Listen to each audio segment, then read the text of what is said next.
Welcome, low ego action heroes and phoenixes. I'm Debbie Levitt from dcx, and it's Wednesday, and that means that we are doing our Ask Me Anything, or in this Wednesday's case, Ask Us Anything. We've got Dr. Nick joining us in just a moment. We finally fixed his left and right channel problem, which ended up being my fault, so I'm sorry. If you have a question, we are happy to answer it. Questions, discussion topics, whatever's on your mind, you can put it in the chat where it will pop up on the screen near my hand, or you can send it anonymously to dcx.to/q.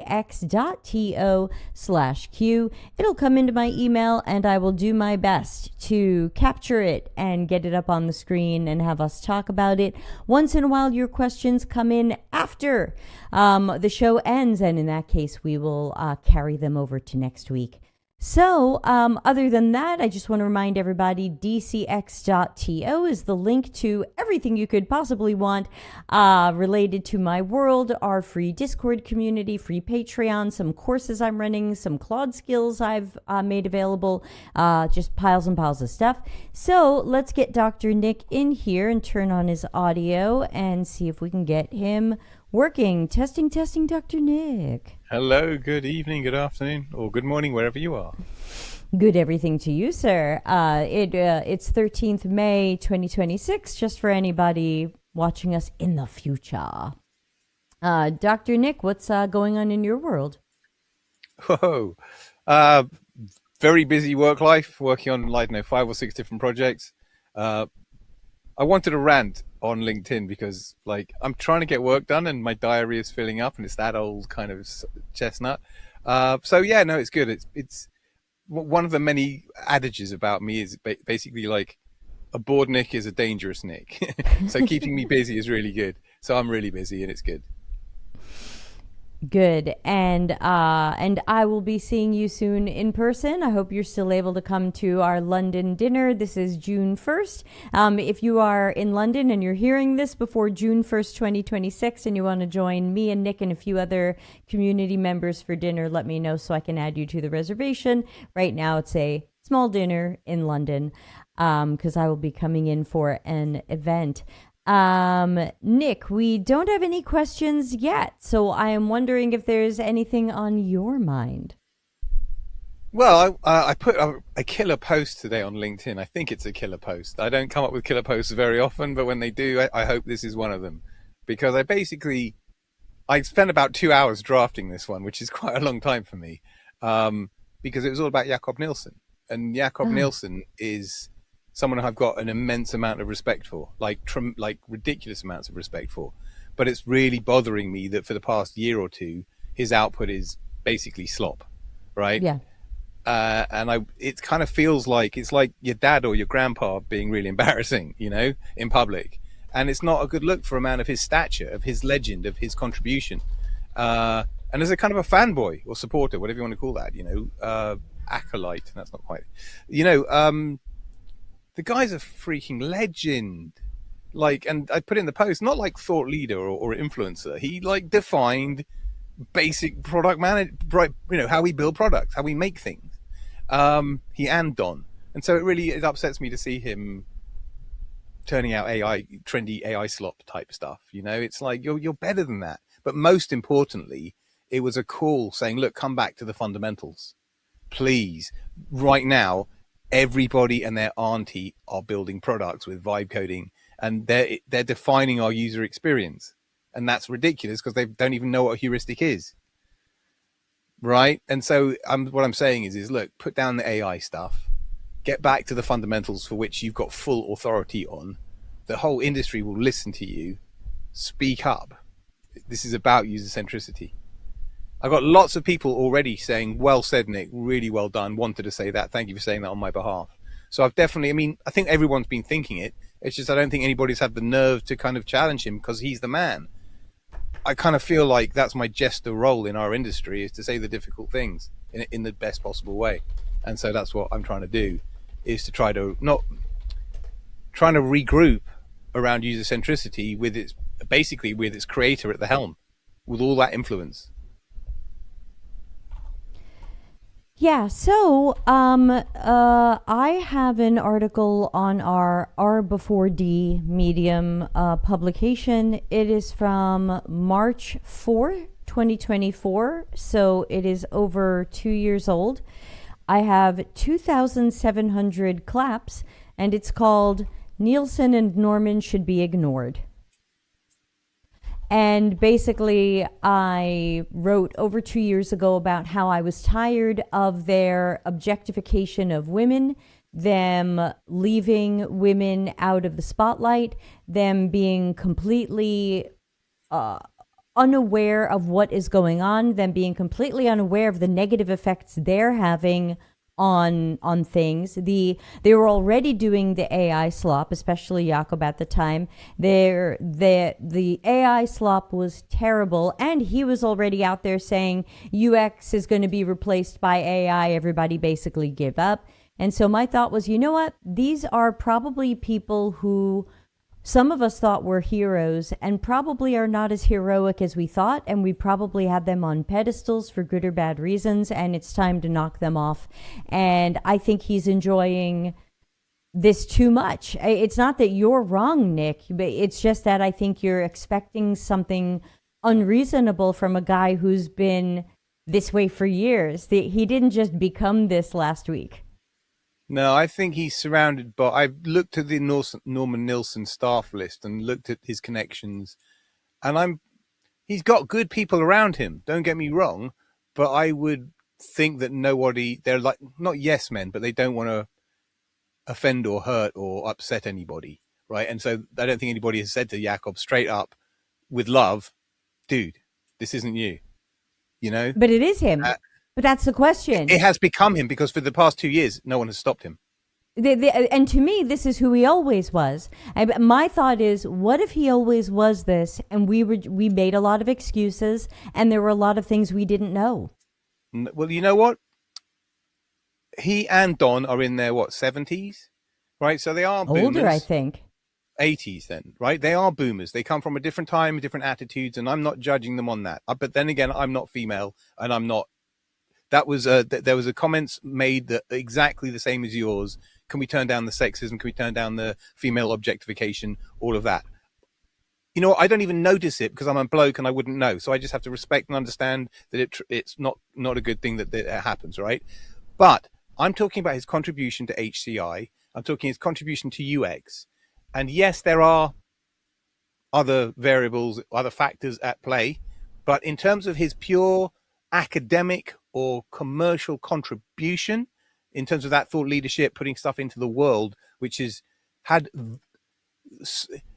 just think about how heuristics alone have changed UX, man-machine interface, HCI, cognitive ergonomics, everything, right? It's immense. And that's why I respect the man, because of the work that he's put in, the contribution that he's made, and he's earned that pedestal. And you can't knock him off that pedestal.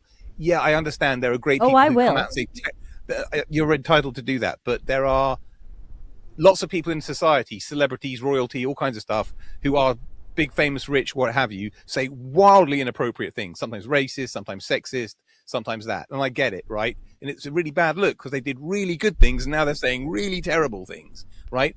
Again, I'm not female, so I don't but see it goes Jakob beyond in the same that. way. Yeah, again, I could very easily fight you on this, but I don't feel a need to, because it's not important to me to change your view of him. I know that he's garbage. I know that he's just an absolute garbage person. And did he do some good things for UX and usability? Sure. I'm not saying he didn't. But I'm also looking at other things that he has done. Like when I look at you only need 5 users to find 85% of defects. I went back and looked at that research, and I found that research unacceptable, because he did that research in 1993 with people who were using computer systems for work in 1993, mostly academics. Is that going to be disabled people? Is that going to be gay people and trans people? Is that going to be black people and other peoples. You can So update pretend heuristics. that you can pretend you only need 5 people to find all of your usability problems when it's 1993 and you're testing what a word processor was in 1993 with a bunch of white male office workers in 1993. And yet we act like this is still gospel and this is still good academia and good science. And so I have to say that there's enough stuff from him, and I saw bullshit from Don also, some of which I've talked about publicly and some of which I haven't. And so all I can say is, while I can understand that these people have been deemed important and have contributed, there is enough bad things that they've done and enough stuff that I've heard from the women who were around them who said, and I didn't get credit for that. I was there and I didn't get credit for that. There were women who were using the terms usability before they were. We don't talk about those women. What are their names? So I only know about that because people in my Discord community are bringing this up and teaching us about this. So to me, they mostly don't deserve the pedestal, and they fell off long ago, and I think we have unreasonable expectations that these people are going to be better than they are. I think you're judging people by modern standards, which isn't really that fair, because these are people, they're human beings, they're dads, they're husbands, they're, brothers, sisters, whatever, they're human beings, right? They haven't done anything overtly wrong to any human being with malice or intent or How do anything you know nasty. that? But you made that up. You don't know that. You imagine that. You imagine that they haven't hurt people, but you don't know that. When Jakob puts up the slop that he does, I don't believe that he's doing it thinking like there's anything any wrong with it. The fact that he's got, I don't know, busty blonde caricatures doing, you know what I'm saying? He doesn't see it. But that's worse. Right? But he's from a generation above me. But it doesn't matter. Just because someone is a certain age or from a certain generation doesn't mean they can never be sensitive to women, or they can never be sensitive to minorities, or they can never be sensitive. Their norms and their attitudes are going to be different. But why should I forgive that? Why should I be? I mean, there's a certain group of people who grew up hearing that blacks are inferior and Jews are inferior, and these people are on the same level as dogs. Is it okay if they continue thinking that? And when somebody that age uses inappropriate language, right, I do not punish them or berate them for it. It's, oh, that's uncomfortable to hear, but that's really that's normal for your cultural or for your generation. But it isn't, you're out of date. Now, not everybody's like that when you get to a certain age. There are a lot more progressive people, but it's understandable, it's appreciable that some people, their attitudes they don't change. They haven't got the neuroplasticity. They have got older and they haven't changed much. But I don't have to accept that, and I don't have to make excuses for it. Even if we were to say that you're right and this person is from another era and has the sensibilities and the norms of having grown up in a certain time, that doesn't mean that I have to like that person or accept that person or respect that person or anything. To me, he's done. For me, if somebody has got valid information, valid knowledge, then I'm interested in it. I don't care. I don't have as much concern about the sideshow, frankly. And that's what it is. I mean, I know it isn't. But the sideshow is now the main show. He's only sideshow. That's why I'm begging him to come back to his fundamentals. You can't beg a malignant narcissist to do anything. You and I know the malignant narcissist playbook. What? But I don't see that. I see a man who's contributing, who's sharing, who's teaching, who's learning, who's uncovering things, whose contribution matches all of ours by a magnitude. The guy who's out there telling UXers that their work is over, their jobs are over, and AI is going to replace us, you see him as sharing and contributing? No, but that's more kind of playing to the crowd on LinkedIn, which frankly everybody is doing. And, not everybody is doing that. He's weak in that regard. Saying whatever he thinks people want to hear with regards to AI output or UX is dead or all the stuff that people want to hear, instead of the real stuff is UCD works, get practicing, learn how to do it, R into D, the whole thing. Okay, that's what it should be happening, and that's what I want him to say. You have unreasonable expectations. It's not wrong of you to want that. I've got to try. I've got to try. I'd rather try and fail than not try at all. Don't you know that NNG has distanced themselves from those two guys? Those two guys aren't involved in the business at all anymore and haven't been for years. They're not the CEO. Cara Pernice is the CEO. But they're still trading off of their names. They're still trading off of those pedestals. It doesn't make sense to change the name of a company when people know the name of a company. Just because you have a new CEO at Coca-Cola doesn't mean you change the name of Coca-Cola. Round here, they've been pulling down statues of people who are related to the slave trade, right? Kind of that revisionism kind of thing, right? Are we saying that that's appropriate here? Like, you can't tear down everything the man has done. Why not? Because a contribution is a contribution. Right, but why can't I tear down everything else? Why can't I say, look, this guy did these things. It doesn't invalidate what he's done. It doesn't invalidate his contribution. You just don't like him as a person anymore. No, I've learned that some of his contributions were questionable, and I've learned that there were women who contributed that the two of them edged out and the women didn't get the credit. So who is the contributor? Did you ever read the story of Don Norman's first book? Did you ever read the story behind it? No. Wild story. So to me, we're seeing their true colors. They're not hiding behind the mask anymore. They're not masking helpful, knowledgeable mentor leader. The masks have fallen, and now we're just seeing that these are people who are, insert word here. There's a bunch of words that we can use, and I think this is who they genuinely are, and I think we made and make a lot of excuses for them because we think that they're heroes, and they might not be.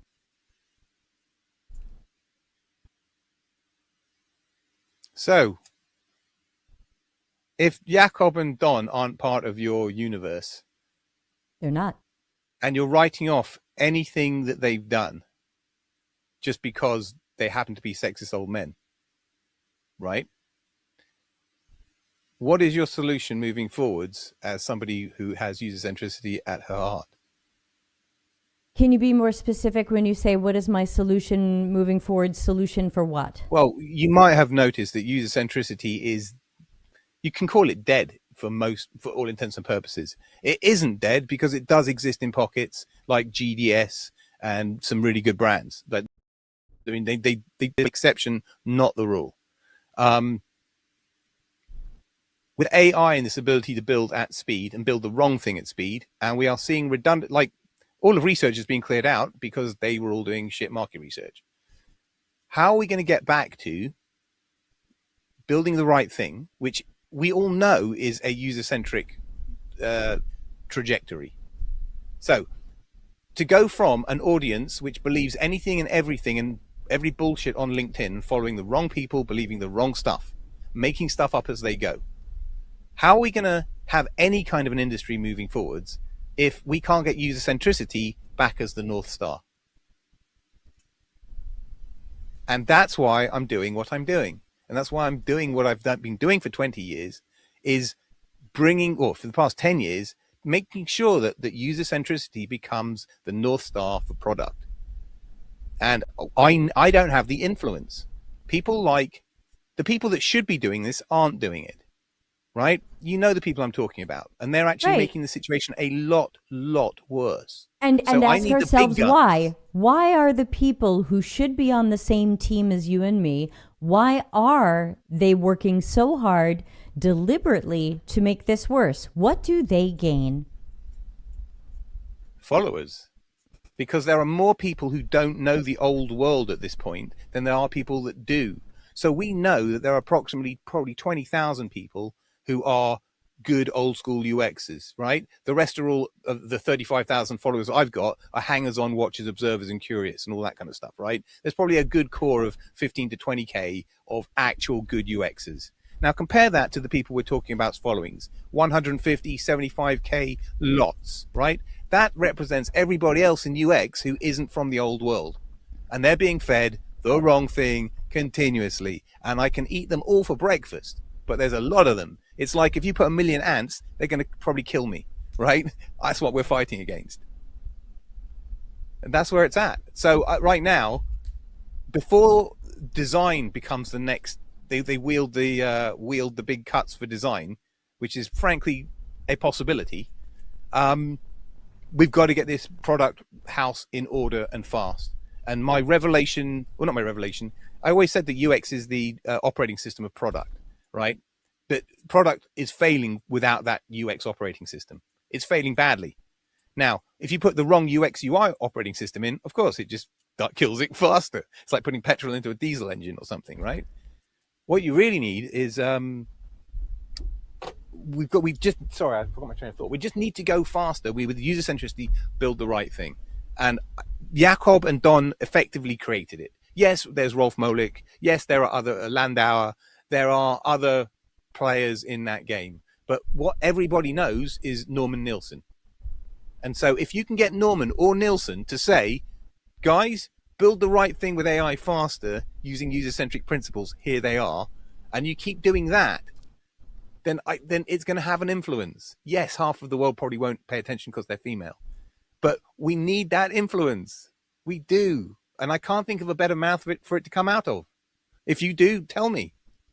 Yeah, so here's my, I have like 4,000 answers to that, but I'm just going to pick one for now. And that is that nobody's been listening to Nielsen and Norman for many years. Like you said, there's a small group of people, tens of thousands of people around the entire world who have any clue who these people are or what their company, their consultancy or company does or offers. The main waves of information that have been affecting the corporate world and the tech world for years were first the waves of agile, where we were all supposed to just keep going faster and keep going faster and keep going faster and just ship it and go faster. And then you had all the waves of Teresa Torres and Marty Kagan. That's who everybody's listening to. Nobody's given half a shit about Nielsen or Norman or the worst pretender of them all, Spool, for a very long time. Most people have never heard of Nielsen or Norman or heuristics. They can barely give you a definition of UX, but they've read all of Marty Kagan's books. They've read Teresa Torres's book. They've gone to her training. They've done Jim Kalbach's Jobs to Be Done. These are the people they're listening to, and they're listening to the people who are remixing that stuff. They're listening to the LinkedIn product manager with 200,000 followers who is just giving you the Marty Kagan, Teresa Torres remix. That's who people are listening to. That's who companies are listening to, because all of those messages are go fast, do supposedly more with supposedly less, lay everybody off, and just have your product manager do and be everybody with some AI tools. Nobody wants to hear two 84-year-old men tell you how to make products in 2026. They want to hear, I'm speaking at a conference in September. Who's the keynote? Marty Kagan. Everybody wants to hear from Marty Kagan how to make great products. What great products has he made? I have no idea, but it doesn't matter what I think of them. This is the altar that everybody is praying at, and this is who they're listening to, and it's not Nielsen and Norman. Any good? Nobody cares. You and I all have always, our arguments assume that somebody cares about quality. Our arguments only work when anybody cares about quality. They care about money. They care about money. That's what I mean. Yeah, they only care about money. All this Kagan and Torres, what's it doing?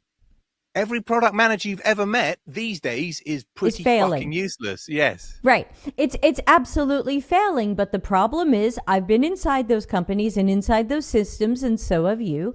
And they're very good at finding vanity metrics where they can tell themselves they're doing great. I've been in companies that were losing customers constantly, and they didn't care because they said our sales team is great. Sales will find new customers. They had customers complaining about things. They're just complainers. We don't have to make it better. They'll use it anyway.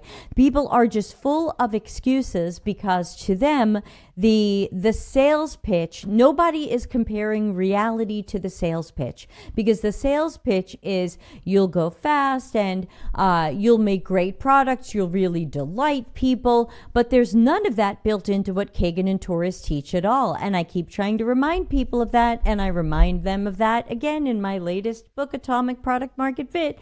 And where I'm going with this is I'm continually using the product management language to tell people that you can try to do what Kagan says, and you can try to do what Teresa Torres says, but even Teresa Torres says do proper discovery research. Even Teresa Torres says bring stuff to usability testing. All of these people are still telling you to use the scientific method and do the same things, and you're not doing it. So you're not even following your own idols. It's all just a made-up thing right now. There's no strategy, there's no product strategy, and product managers can't even create strategy. They're order takers. Mm-hmm. Yeah. I didn't break it and I can't fix it, but I'm going to keep trying. But half of what I heard at the end of that was to do with the audience not even doing what they're meant to do, according to Kagan and Torres. They're not. And that's no. I'm with you. I get you. People willfully want to believe whatever they want to believe. They construct their own reality and semantics and everything. That's part of the problem. But again, that will shift in time, but we'll probably be dead or whatever. The point is that product management, as informed by Torres and Kagan, is no good. Right. I know you're saying, but no one gives a shit, and they're all lapping it up and paying lots of money at conferences and books and all the other. But the products that are being built and the way that they are being built and the costs that are accumulating to build these things is not sustainable, right? We're talking about the SaaS apocalypse and all the other stuff that is underway, right? This is not helping. It's just more nails in the coffin, right? So is it good?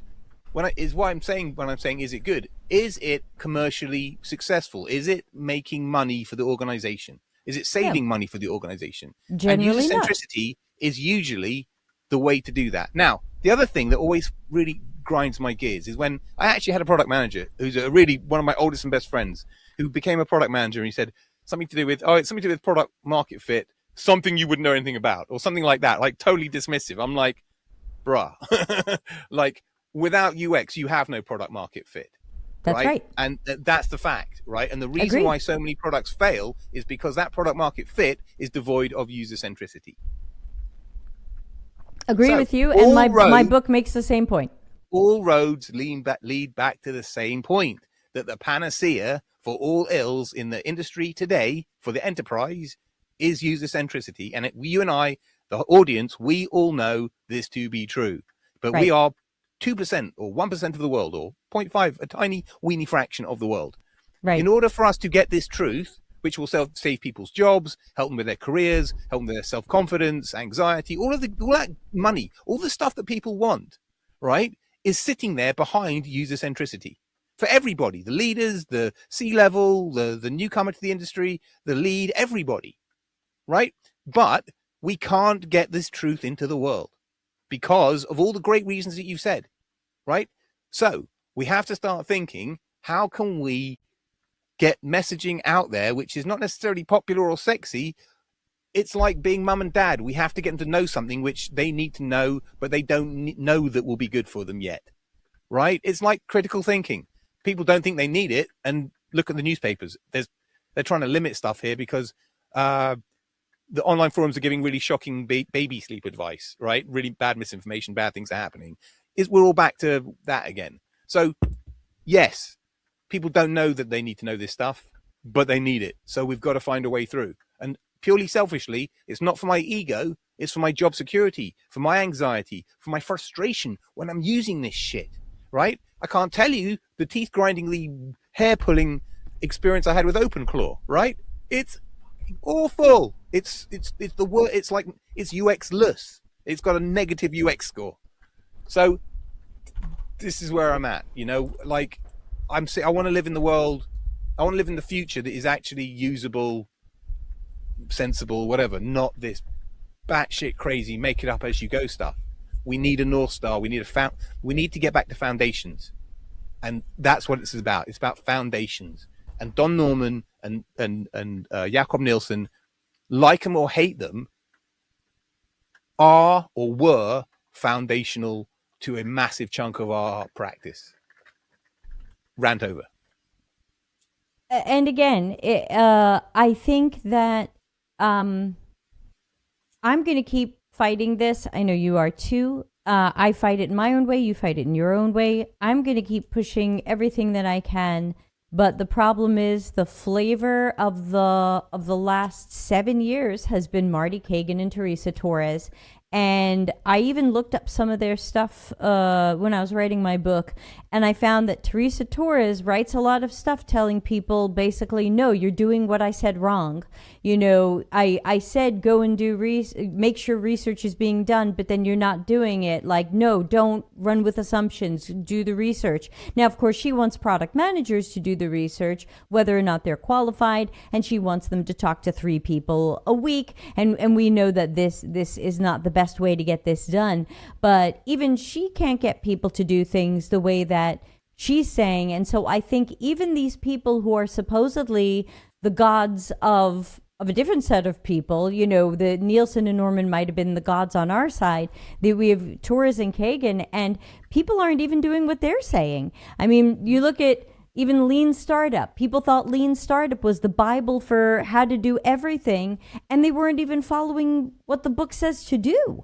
And so I'm at the point where I'm going to keep fighting it, and I'm going to keep writing stuff and speaking places and doing everything that I can and trying to get the point across. But I don't even see who anybody's listening to anymore, because and when I see some of these LinkedIn influencers with 200,000 followers. I saw one guy who's like, I'm going to teach you AI. Follow me to learn AI. He was using all the incorrect terms for things in Claude, where Claude and Anthropic have standard terms for these things. He had made up his own terms for these things. And I was like, well, the world is charlatans. This guy has 200,000 followers, and he's going to teach you AI, and he doesn't even know the correct term.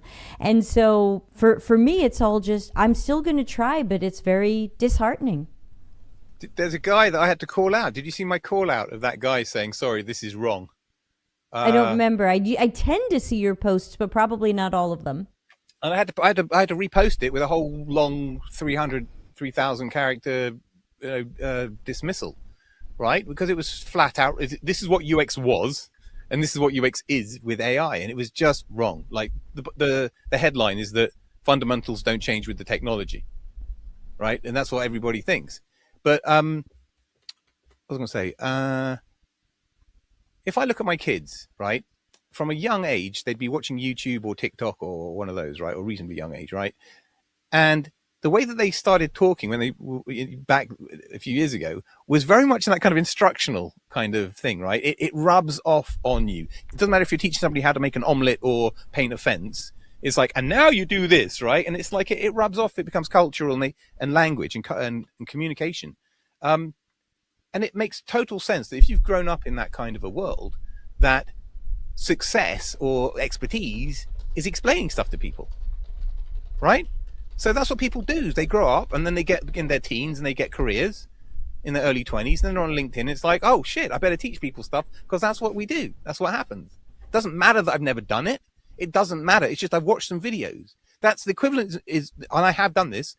I went camping for a year, and I was like, great, I'll make a camping channel. But I'm not an expert camper or outdoor or bushman by any stage, right? But this is the point, right? There's a whole world of difference between camping and building software that people can use. Some of it's mission critical. Do you see what I mean? So I want to believe that we're in a super cyclical world, and when you get older and ugly, you start to see the cycles. What I think is likely to happen is we've gone from like a really strict world of formal education to this new world of no education, teach yourself, do anything, go anywhere, be anyone, fake it till you make it, right? And that's the common standard now. And that's what society or the youth believe.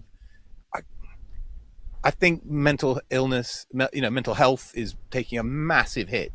Having that level of freedom, that lack of structured learning, that lack of mentorship, it might be very freeing and like you can have a lot work-life balance or whatever, all that bullshit, right? But is it any actually good for you? Sometimes you got to do the hard things to build you to have some resilience and to learn and to grow. Well, if you're just doing what you want when you want, that's like leaving the kids alone at home for a weekend. They're just going to eat crap and set the place on fire, right? Right? And so I think what we'll see in the future at some point will be a return to some kind of more formality, right? Words like growth mindset being used again, because that is devoid. No one even cares about growth mindset anymore. It's just what I think. And that's crazy. That's not good. So sorry. I just think the world is all about that social media ego still. It's still getting sharper and sharper. It's got to break at some point. If not, the people will break. And yeah, it's a shame, but it's the way it is. It's, Anyway, sorry, I feel like I've been doing lots of ranting this evening. Yes. No, good stuff. It's important to talk these things out, whether or not we agree. Always good to give people multiple angles. So Ana Lucia has 2 topics she'd like us to talk about. I'm going to put them up on the screen. She said she wants us to talk about CEO cyber psychosis and tokenmaxxing. Nick, do you have any thoughts? We'll start in the first one. Any thoughts on CEO cyber psychosis? I actually don't know that one. I've never heard it. But I think she's talking about AI psychosis. Have you heard about AI psychosis? This is where AI psychosis. Yes, I think she's talking about that, especially where CEOs are using AI or building AIs in their image, or falling in love with these AIs. So what do you think? Yes, she meant AI psychosis. I'll go fix the screen. I'm just going to ask. I thought it was something. Hang on. I'm just looking it up literally as we speak on GPT quickly. Yeah, I can. Do you want me to give a definition? Yeah, go ahead. No, read it out loud so everybody can benefit from it. Okay, it's 3 paragraphs. So I'll be as quick as I can. For it. AI psychosis is not a formal psychiatric diagnosis. It is a media and emerging research label for situations where interaction with an AI chatbot appears to trigger, intensify, or reinforce psychosis-like beliefs, especially delusions, paranoia, grandiose beliefs, or a belief that AI is conscious, especially connected to the user or sending hidden messages. That's proper psychosis right there. Yes. Blah, blah, blah. Clinically, psychosis means a state where a person's thoughts and feelings change so much that they have difficulty distinguishing symptoms from reality, right? So when we're talking AI psychosis, it's that triggering beliefs that blur reality. You know what I mean? It's like delusion. AI-induced delusion is the way I would probably characterize it. Ana Lucia, is that what you mean by that? Yeah, and we're seeing a lot of CEOs and other people falling into that AI psychosis hole lately. And so Ana Lucia is asking, is there anything we can do about that? I mean, what do you do about someone else's lack of touch with reality? You're talking to me about that? Yeah. Yeah, sorry, kids. I don't want to be a hypocrite here. Because I've got a different grasp on reality as well, or perspective too. So, I don't know, I'll tell you something that's probably tangential, but maybe relevant. I got caught being therapized by Claude last night, completely off kilter, right? And I don't use AI for that. But we were talking and I made a comment and then it made another comment. And half an hour later, I'm giving it my deepest feelings, right? And the bottom line, it was a very, very productive, amazing, positive, good thing, right? I can completely contextualize that and boundary it and the whole thing, right? So I'm not getting off that, falling in love with it or anything, transference, projection, any of the other bullshit that right. very usually happens, right? But I can totally understand people developing a much deeper relationship or belief system in relation to an artificial construct. Yeah, especially with it being sycophantic or being your cheerleader or big up in you, as you say. I'm going to tell you something, and I will not name this person because he will kill me, literally kill me. He's a lovely, great person. His OpenClaw agent is a combination between like the most high-end engineer you could ever imagine and some kind of sex worker. Sorry. Right? He's made a naughty sex bot that codes for him. right? He's given it the most rudest, naughtiest, dirtiest, most suggestive personality ever, right? It's like, anyway, the point is, and he's given it self-learning stuff. That's just the front that he wants to be able to work the agent through. I don't agree with it. I don't think it's whatever. It's weird as AF. But hey, do you know what I mean? If you want Donald Duck talking, like to talk to Donald Duck to vibe code for you, hey, I don't know. It's not much for me to judge, right? But I can totally understand that people are developing really mad, deep relationships with multiple agents, you know? But let me talk about token maxing, because that's the one that's interesting, right? Token maxing, as I understand it, is where CEOs are encouraging AI usage to the point that it becomes a league table, it's quantified, and the more tokens you spend, kind of the implication is the harder that you're working or you're shipping more, which and is it's usually part the of metric. some people's performance, measurements in their job. There's KPIs. You have to use a certain amount of tokens each day, week, whatever. And so people are just feeding crap into the heaviest models they can find at work so that they look like they're using AI, and that makes somebody happy. That, you know how ridiculous that is, right? Oh, like yeah, we're we burning know. ecosystems down to support this stuff, and people are just burning it because it makes them look good. That's Right. nuts. But anyway, I'm from the token minimizing or mixing. No, that doesn't work. Anyway, from I'm the other end of the minimizing. scale, right? Yeah. Yeah, I'm a token. I won't say schnorrer. That doesn't work. I'm a Schnorrer. token. Token miser. Right? You're a token I'm a miser. token miser. Well, not because I don't want to spend the money in that regard. It's just I don't want it to run out of tokens whilst I'm in the middle of working. So you've got to, and Right. I can't reach into my pocket and pull out $200 a month to go up to the top level. So I've got to just make the 90 quid or whatever it is, the 60 quid a month one work, or 20 quid or whatever it is. Make my plan work. All I can say is in my organization, there aren't limits on this stuff, but there are budgets. Right, and Sure. somebody will come talk to you and say, Nick, and they have. I spend 400 quid in a week, and my boss said, Nick, no, and that's fair. It's like Right. turn it down or find a better. I've now Find the balance. Codex is fantastically much better value, almost as good, and so it's better, if you know what I mean. So I do most of the heavy lifting with Codex, and when I get stuck, I just quickly call in Opus to fix it, and then go back to Codex. You know what I mean? So, but I don't think token maxing feels very, Anna Lucia, token maxing to me sounds and feels like part of the tech bro thing in Silicon Valley. Like, I wonder, my hypothesis is, what about the rest of us normal folks in normal big organizations, right? I'm pretty sure your boss ain't there going, spend more money. I'm pretty sure they're not doing that right now. I'm pretty sure they're saying, please save money. Money's tight. We don't want to make more redundancies. No, believe it or not, right? we have people in our online community who are telling stories about being told that their job performance depends on using some sort of maximum amount of AI tokens that they're allotted, or AI usage or subscription or whatever, and that they're being checked. It's being checked how many. Now, it's not being checked what they're using it for or how they're using it. It's just being checked that you are fully using it. Otherwise, the company assumes you're not adopting AI or you're not efficient. We have people in our online community who were told at their job, if you don't use all the AI you can, you might not belong here and we'll have to rethink your employment. And Ana Lucia just put up on the screen, one of my best friends is doing that at work with Opus. He's being monitored and he doesn't even use the outputs. So basically, her friend is under pressure to use as much Opus as he can, and he's just feeding it crap, and he's not even using what it does because someone just wants him to use it. I would literally have my 2 or 3 monitors set up with terminal windows, like in a massive grid. Claude Have code to on have all of them, or whatever. Claude talk to Claude.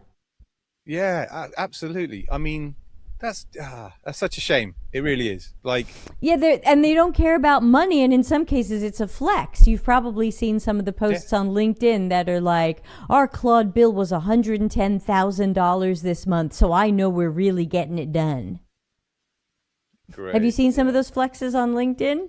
No, but I think you should do the pair of us. Let's turn the volume up on ROI because that's the best kryptonite we have, and it works every time, right? Let's just break it out and spray it liberally everywhere because that one of the problems I think we have is not enough C-level on LinkedIn, and for good reason because it's a shit. It's not great, right? Why would you waste your time there? But if there were C-level there, they would want to hear this stuff. Right. Do you really know what's happening? Oh, hey, you just reminded something cool to talk about. We'll do it after this. Hang on, let me write it down. Hang on. Oh no, I think we've covered this pretty well. I mean, these are out of control, ridiculous things that hopefully will correct themselves at some point because it's not sustainable. The title, and again, don't quote me on this, and definitely don't use it on LinkedIn. Is middle management is dead. Let me write that down as our topic. Middle management is dead. Okay. Or question mark, right? Question mark. Okay, I've kind of thought that for some time based on some things that I was seeing. Because over the past 4 years, I've been seeing more and more jobs that were, well, you're a manager, but you're also doing the work. And so nobody was really totally a manager. Like the path to leadership was just broken because they always needed you to keep doing the work and never fully be a manager. Do you mean something like that? Well, that's because I guess, and again, in America, everybody has to be a VP or a manager. Otherwise you're pumping gas or sort of thing, right? Otherwise you're a skivvy or a menial or whatever. You know what I mean? A minion. Like, I don't know how the world is going to work, but once you get over the optics, I heard somebody at Shell say, we're successful here because me and this other person, we're the doers. And that's true of me and probably you too, right? We're the doers. We're the people, we're the practitioners. We're the people who do stuff, right? Nothing happens if we don't do it. Right? So, like, you can't have a team full, like, I can't use that. Because that's probably rude these days. All leadership, no practitioners, or all managers, no practitioners, because who's going to do the work? Right? Yeah, for the most part, it seems like they're where people are managers, it's a combined role where you're the manager, you're 20% manager and you're 80% doing the work, and that there are fewer people who are just managers or leaders of some sort. Mm-hmm. Look, I've always, throughout my UX career, I've always said, whatever I'm doing, whether it's a head of UX or otherwise, I'm always going to spend at least 50% of my time sleeves rolled up. And that sleeves rolled up was the euphemism, or whatever you would say, for can you do the work as well, right? Like in interviews, people would ask me, can you roll your sleeves up? I'm like, no, I want to roll my sleeves up. I work with my sleeves rolled up. I can't live in meetings all day. That's not me. That's the wrong guy. Or more to the point, I'm not letting my skills go stale. Why would you do that? Like, why would you build our skill set and then just sit there in meeting rooms letting them get crap? Well, I mean, I wish I could move into management because even though I would still use my skills, I would like to be building practices and enforcing better standards and raising people up. Like, to me, there's definitely reasons to move into management. Oh no, there are. Agreed. It's personal, not for me, but I completely appreciate that perspective. I personally like making things, and I like making things for people. That's why this thing is so cool, because it involves people and making stuff, right? And making stuff for people is just inherently fun and cool. I've just joined the R&D team at work yesterday, and I'm a happy bunny because I'm in my happy zone now. You know what I mean? I'm in my good place. It's like I can run now, which is great. Like, you can't run in meeting rooms and you can't run with negotiations and committees, but you can when you're innovating. Sorry, I'm trying to turn off. Another thing. I know I'm jumping around all over the place because it just reminded me of something else. I'm going to rewind. This is going to drive Anna Lucia and the audience nuts. Fuck, I forgot it. It's gone again. It was replacing product managers. Oh. Right. if I can just talk Atlassian for just a millisecond, because that's my work world, is all very much Atlassian, like Jira, Confluence type stuff. Atlassian's in-house AI is called Rovo. They've also just announced a massive upgrade to the teamwork graph, which is a way of visualizing product management effectively, or project management.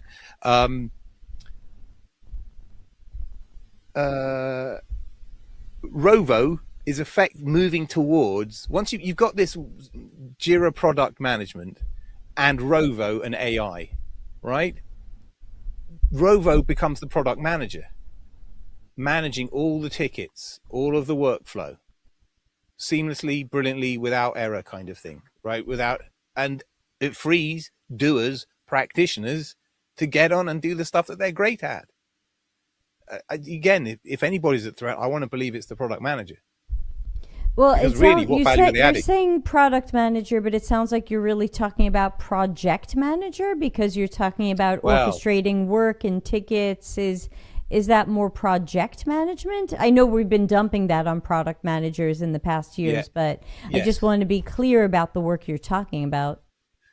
Well, because that problem has not been even recognized, let alone been addressed, right? Product management, project management, we lost delivery. We have product managers. We have no delivery mechanisms anymore, right? That's a problem, but no one's addressing it. Product managers, like you said, are not people who even execute what their gurus are telling them. So they're definitely not going to execute this any differently. So they can't be changed, is what we're saying. Product managers are not good. They've got a way of doing things. It doesn't work. So we need delivery and we need product management. Enter Rovo, or, agent-led product management. I'd be really happy to talk to an agent. Look, this is all evolving, and it's evolving faster than we can really wrap our heads around it. And there are some places where it's being done well and some places where it's a disaster. And I think it's going to be evolving very fast over the next few years, which is why I keep pushing life after tech. This is why ROI is so important, because without Chapter that North 4, Star, ROI. but without that North Star, the direction gets messed up. It has to be in that commercial focus. It has to be, and then everything falls into line, or at least is squeezed through the right holes, or I don't know, formed in the right lines. Do you know what I mean? Aligned the right way, formed the right way.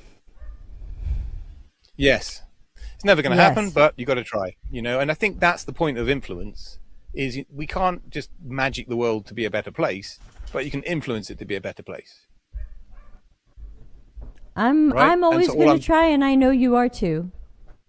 Yeah, it feels a bit futile some days, but you got to keep For trying. For sure. That's why I'm starting a bunch of new music channels. I'm at least going to start doing more of what I love. Yeah, exactly. Good for you. Good for you. And you've got a beautiful voice. Thank you. Thank you. Please join my new channel's Vocal Coach Debbie, where I will be singing and teaching about music and singing. Ooh. I'm going to talk to you separately. My daughter was actually asking me to find her singing pitch. Yeah, I'll talk to you separately. Yeah. I'm going to start giving remote voice lessons, and I would love to talk to her. So let's talk about it. Ana Lucia is saying we could have technical PMs instead of regular PMs, but I again, the whole technical PM versus regular PM thing, I feel like that horse has already run out of the barn as well. So Nick, thank you so much for joining. A great, fantastic session with lots more questions than answers sometimes. Yes. But still good to talk it through. I'm going to start some of the closing music. Anything you want to say before we wrap up? No, it's all good. All good. Have a really great month, and I'll see you guys next month. Yes. Thank you for joining. Come on back and let's talk about singing. Thanks, everybody. I'll hit the right button and say bye.